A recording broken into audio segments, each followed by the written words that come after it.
So today I was meant to be talking in a debate, but parliamentary business gets all messed up all of the time. So the plan today was I had a really important meeting with some special advisors for the Department of Science, Innovation and Technology to discuss a piece of legislation I'm working on, but it overlapped with the start of the debate. And there's a rule in Parliament where if you want to attend a debate and speak in it, you have to be there for the beginning to hear the opening speeches. This is perfectly reasonable.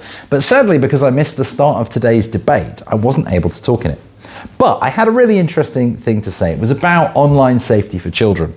And I wrote, I think, a really important speech that I wanted to share. So I'm back in my Fireside spot to discuss what I was going to say in that original speech. So here we go.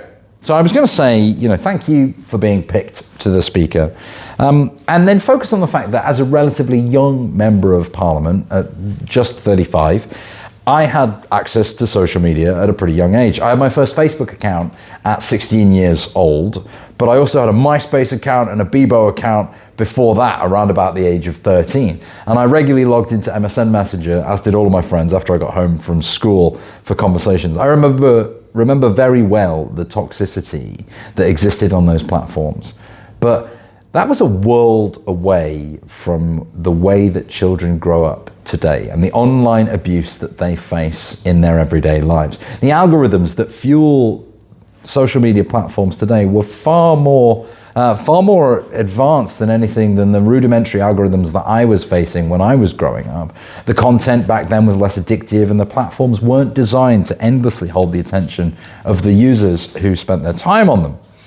Children's online safety, though, is an issue that's raised often by my constituents. In Ilkeston, in Long Eaton and across Erewash, parents stop me often to talk about the situation for their own children.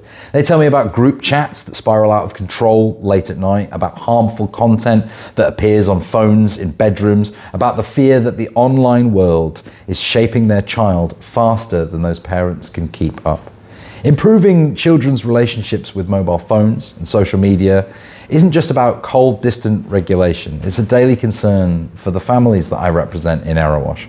And I'm very glad that the government has similarly prioritised these concerns. The Online Safety Act, which came into force last summer, is one of the best legislative measures available around the world to protect children online. And recent events have shown that it can hold these giant multinational corporations to account. But as the government has been clear, the Act lays a foundation, and there is more work to do to build on that Act. Technology evolves rapidly, and Parliament has to keep pace with that technological evolution. Last March, in response to the private members bill that was put forward by the Labour Party MP for Whitehaven and Workington, the government recognised that further action was needed in this space. I'm very pleased that they're now delivering on that commitment with a 3-month consultation on additional protections for kids online.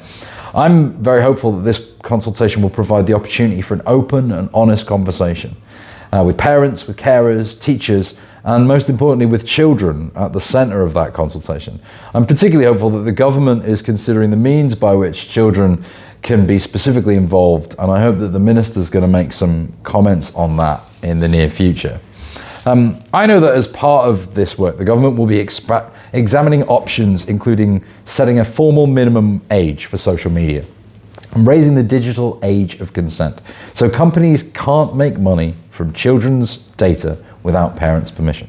I also understand that the government is going to be considering whether restrictions should extend to AI chatbots, and they're going to look at examining access to features that children shouldn't have access to, like stranger pairing online or live streaming. I really commend the government on the work that they're doing, and I'm looking forward to the outcomes of this big consultation. I'm also really welcoming the planned amendments to the Children's Wellbeing in Schools Bill, which should allow swift implementation of the consultation's outcome through what's called secondary legislation. That means we can act within months, not years, to potentially set age limits, prevent children from sharing or receiving nude images online.